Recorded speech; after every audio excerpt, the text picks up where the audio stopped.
አሰሮቻችሁንን ማስለመድ ያለባችሁ ሶስት ነገሮች። ሰላም ሰላም፣ ጤና ይስጥልን ውድና የተከበራችሁ የቻናሌ ተከታታዮች እንዴት ናችሁ የኔ ውዶች?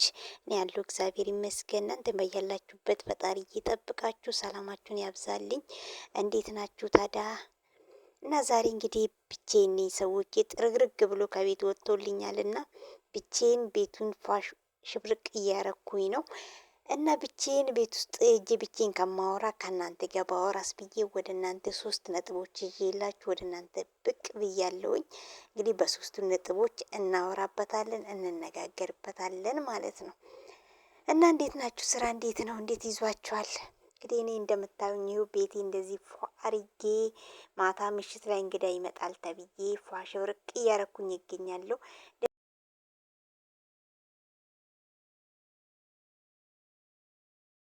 እና ምን ልላችሁ መሰላችሁ ዛሬ ሶስት ነገሮች ነው ይዤላችሁ የመጣሁት። ሶስቱም እንግዲህ አሰሮቻችሁንን ከመጀመሪያም ጀምሮ የእሷን ጸባይ ሳታቅ እሷም ደግሞ እንዲሁ ያንቺን ጸባይ ለጸባይ ሳትተዋወቁ ሶስት ዋና ዋና ነገሮችን ማስለመድ ያለባችሁ ማለት ነው። አሰሮቻችሁ እንግዲህ አንድ ማዳም ሰራተኛ ስትቀጥር ሰራተኛ ይዛ ስትገባ ቤቷን መስራት ያለበትን ትነግራታለች፣ ቤቷን ታሳያታለች።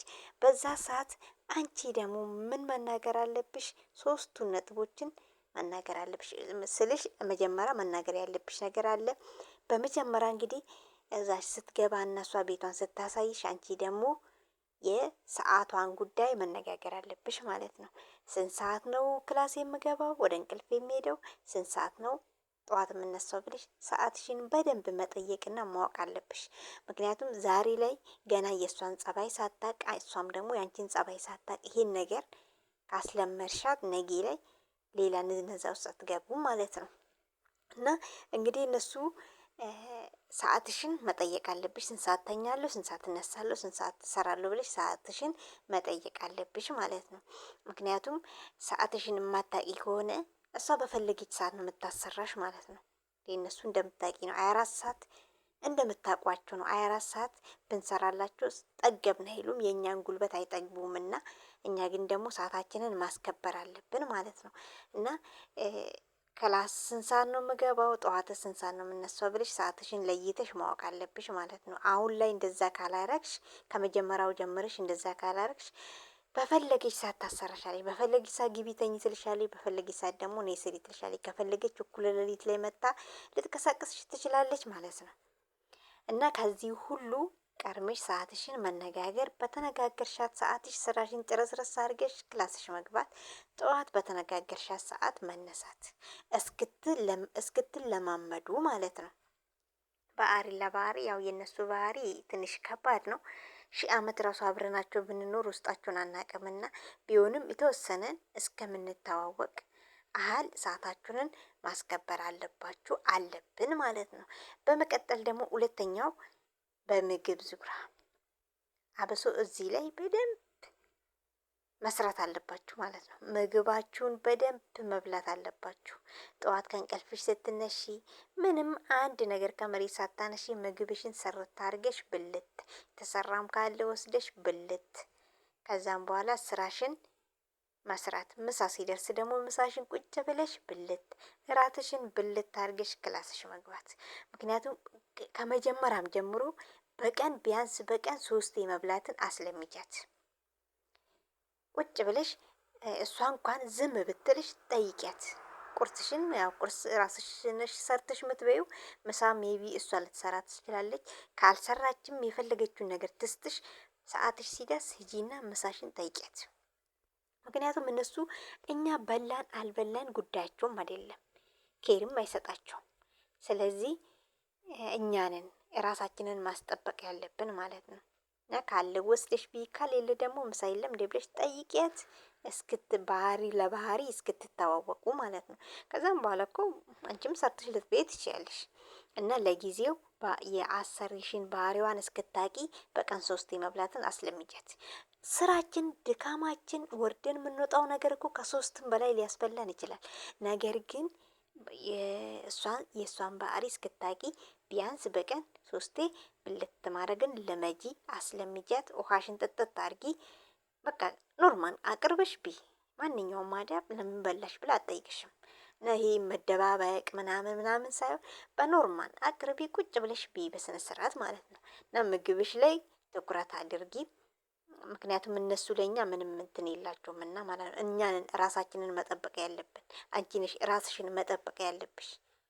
እሷ በኋላ ነገ የሆነ ነገር ብትሆኚ ወደ አመጣች ትመልስሻለች። ከሀገር ቤትም ካመጣች ታሳፍሻለች። ከዚህም ከቢሮም ከኦፊስም ከወሰደችሽ ትመልስሻለች። ሌላ ቀይራ ታመጣለች። ግን እኛ ጤነኛ ስለሆነ ነው ከነሱ ጋር እየኖርን ያለ ነው። እና አንቺ ጤነኛ ስትሆኚ ነው ከሷ ጋር መኖር የምትችይው። ስለዚህ ራስሽን አስቀድሚ፣ ለራስሽ ጊዜ ስጪ ማለት ነው። በምግብ ዙሪያ ቀጥሎ ደግሞ ሶስተኛው ደግሞ በደሞዝ፣ አብሶ በደሞዝ ማለት ነው። በደንብ አድርገሽ፣ ምክንያቱም ከሀገራችን የወጣ ነው ምንም ፍለጋ አይደለም፣ ክብር ፍለጋ አይደለም፣ ወይንም እንክብካቤ ፍለጋ አይደለም፣ ገንዘብ ፍለጋ ነው ከሀገራችን የወጣ ነው። ገንዘብ ፍለጋ እስከወጣን ድረስ ትኩረታችን ደሞዛችን ደርሶ ቀናችን ደርሶ ደሞዛችንን መውሰድ። አሁን አንዳንዶች ልጆች ምን ይላሉ? ውይ እኔ እኮ አብሬያችሁ ቆይቻለሁ በደንብ አውቃለሁ ይሰጡኛል ይሰጡናል እያልን ነው ራሳችንን እየሸወርን ያለ ነው ማለት ነው።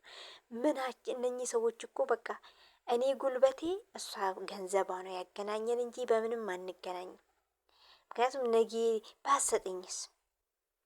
ይሄ ማሰብ አለባችሁ። ለምሳሌ አሁን አንዳንድ ማዳሞች እንደዚህ ይላሉ ማለት ነው። እና ገንዘባችሁን በጊዜና በሰዓት ተቀበሏቸው። ወራችሁን ጠብቃችሁ ቀናችሁን ቆጥራችሁ ተቀበሏት። ምክንያቱም እሷ ለእኛ እረፍት ትሰጠናለች።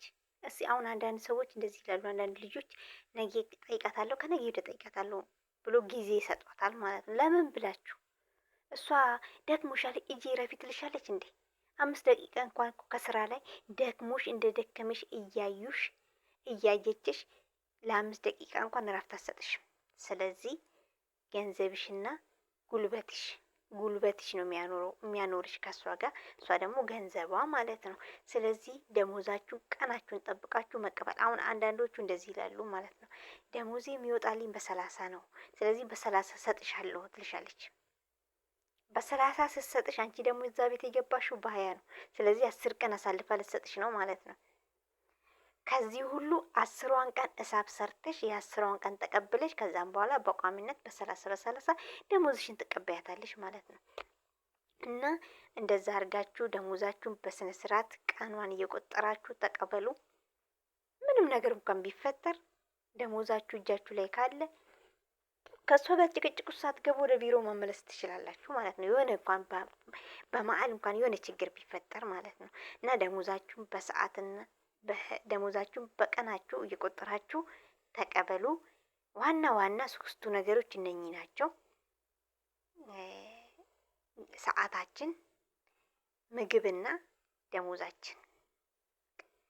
እና ደግሞ ሌላ ደግሞ ልጨምርላችሁ በዚሁ የምፈልገው 4ኛ በራሴ ልጨምርላችሁ የምፈልገው ባገኛችሁት አጋጣሚ ለራሳችሁ እረፍት አድርጉ። ውሃ በደንብ ጠጡ። ከምንም በላይ ውሃ። ምግብ በልታችሁ ውሃችሁን ጠጠት። የሰው ልጅ ከበላና ከጠጣ ምንም ነገር ቢሰራ ማለት ነው ምንም በቃ እንትን የለውም፣ ጉዳት የለውም ምንም አይነት ስራ ብንሰራ። እና በእርግጠኛ በምግብ እና በውሃ ሳይሆን በፈጣሪ ኃይል ነው እንጂ እንደነሱ ስራ እንደነሱ ወርዶ መውጣትማ አንችልም ነበረ። ነገር ግን ያው ፈጣሪ ትዕግስትም ጤናም ሰጥቶን ጉልበትም ሆኖን እያኖረን ነው ከነሱ ጋር ይመስገን። እና ራሳችሁን ጠብቁ። ሁሉም ነገር እኛ ስንኖር ነው የሚኖረውና ዛሬ ላይ የለፋንና የደከምንበትን ነገ ላይ ፍሬውን ለመብላት ፍሬው ጋር ለመድረስ ዛሬ ላይ ራሳችንን መጠበቅ አለብን ማለት ነው። እና እንደዚህ እላችኋለሁ የኔ ውዶች። በዚሁ አጋጣሚ ደግሞ ሰብስክራይብ አድርጉኝ። ሰብስክራይብ እየቀነሰብኝ ነው፣ በጣም እየወረደብኝ ነው። ላይፍ እንኳን ሊያስገባኝ አልቻለም። እና ሰብስክራይብ አድርጉን፣ ላይክም አድርጉ። እንዲሁም ደግሞ ለአዲስ ለሚመጡት እህቶቻችን እንዲደርሳቸው ሼር እያረጋችሁለት አድርሱላቸው። አዲስ ወደዚህ ለሚመጡት እህቶቻችን እንዲደርሳቸው እንዲማሩበት ይሄን ነገር ከመጀመሪያ ጀምሮ ጥንቃቄ እንዲያደርጉበት ሼር አድርጉላቸው እላችኋለሁ። በጣም ነው የምወዳችሁ የኔ ውዶች እና ቀጣይ በሌላ ቪዲዮ ከዚህ ደግሞ የተሻለ በሌላ ቪዲዮ እስክንገናኝ ቤቴን እስኪን እንዴት አያችሁልኝ? እንዲህ ፏ አድርጌ የምር የእነሱን ቤት እኮ የምናሳምረው ጽድት የምናደርገው እኛ ሰራተኞች ነን። የምር ኧረ እኛ እኮ 1,000 ብር ራሱ እኮ ሲያንስን ነው። አሁን የሳውዲ ሪያል 1,000 ሪያል ማለት ነው ሲያንስን ነው፣ እንደ ስራችንና እንደ ድካማችን ማለት ነው። እኛ ድካማችንና ብሩ ሰማይና ምድር ነው፣ በምንም አይገናኝም። እና እንደዚህ እላችኋለሁ ውዶቼ፣ ራሳችሁን ጠብቁ።